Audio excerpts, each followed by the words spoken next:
like to thank the members of the legislature, the judges of the Supreme Court, the new statewide elected officials, and all the great people that put together what I anticipated looks like was one heck of a good week, wasn't it? You have a good time here? Yeah, it looks like it was a lot of fun. You know, you all are at such a critical time in your lives where your futures are going to take shape. You all have a lot of promise or you would not be here. I can see the enthusiasm. I can see the quality of the people that you've elected. And there's just so much waiting for you down the road. I've had the honor to get to know a lot of very successful people in my life. I've been a lawyer, as you know, in private practice. I got to talk to CEOs and top-level business people and judges. I served as a diplomat and got to work with both the current president and the past president, the vice presidents, members of the Senate, ambassadors, and leaders around the world. I've been a politician now, working with governors and senators every day. And I've seen some really, really successful people. But as was alluded to in the introduction, I've also served as a federal prosecutor, where I saw criminals, people who did very bad things. I've served as an international law enforcement official. And I saw very bright people who turned into the heads of drug cartels, who were part of gangs, who had organized crime syndicates in Russia and other places around the world. And as a state auditor, I've only been auditor for 21 months, I found over 20 people, public officials, many of them elected, who have stolen and embezzled money and defrauded the taxpayers, and many of them I've had to put in jail. So there's a lot of really smart people that go on to do amazing things and become very, very successful. And for whatever reason, I've unfortunately seen a lot of really smart, bright people who pick a bad path and who go on to become criminals and do bad things. And I really believe, based on what I've seen and how I've gotten to know these people, some of them behind bars, I've talked to them, that most of the important decisions on what direction they were going to take in their life, whether it would be to advance good in the world or to advance themselves and advance bad in the world, were made right around the time they were your age.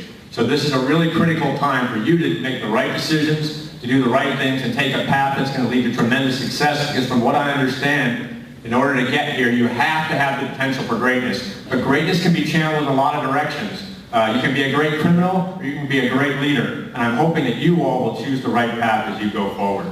So what I did, and there was a mention of one of my books earlier on, several years ago I decided, you know, I want to find out what the qualities are that lead to long-term success in somebody's life as opposed to the bad path. And I interviewed 40 very successful people I've been lucky enough to come into contact with.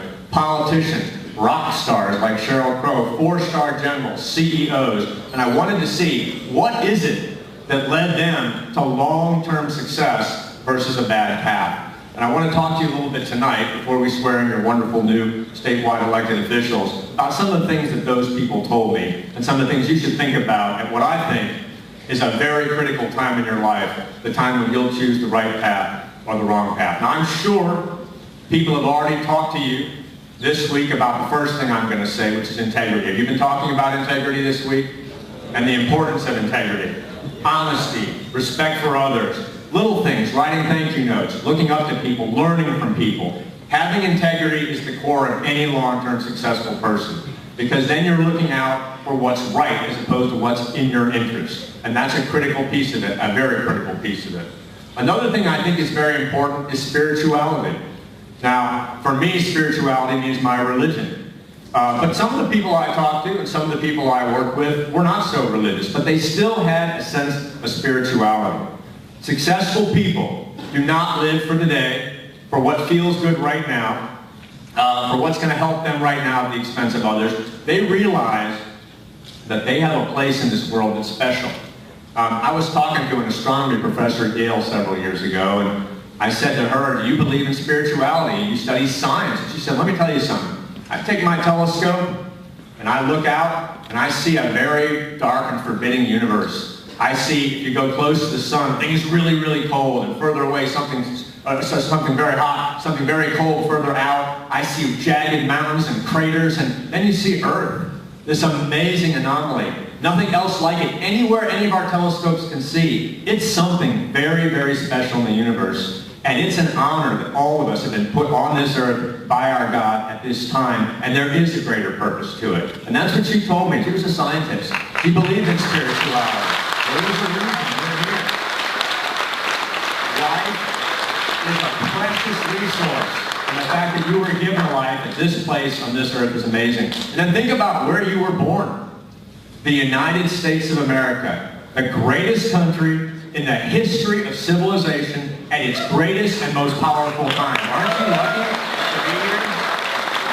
If you had been born 500 years ago, you would have been dealing with disease and pestilence and backwardness. But you're here in the USA, the greatest economy the world has ever known. The most powerful military the world has ever known, but more important, the greatest government ever in the history of Earth. And you're here right now at this time. That's something special. That is not an accident.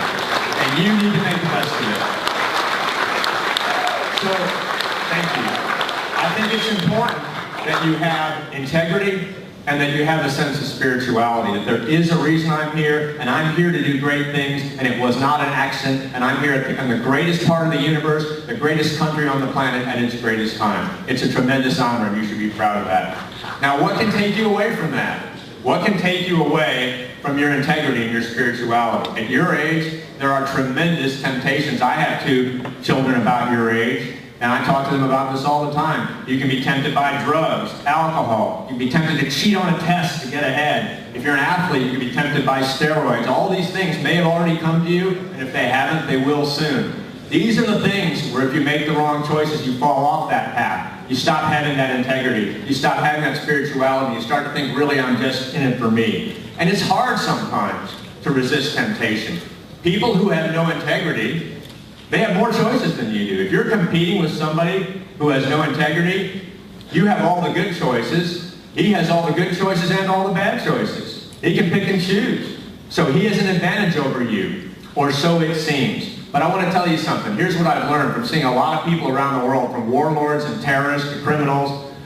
The people who have no integrity really have no advantage, because every time they do something bad, every time they cheat, look at Lance Armstrong, people know about it. People know about it. And they live in fear that somebody's going to expose them or show them up. And you do not want to live a life of fear. If you have integrity, you do not live a life of fear. And you always have an advantage over the people who have no integrity. I remember when I first was made ambassador, I had to go through this top secret security clearance process.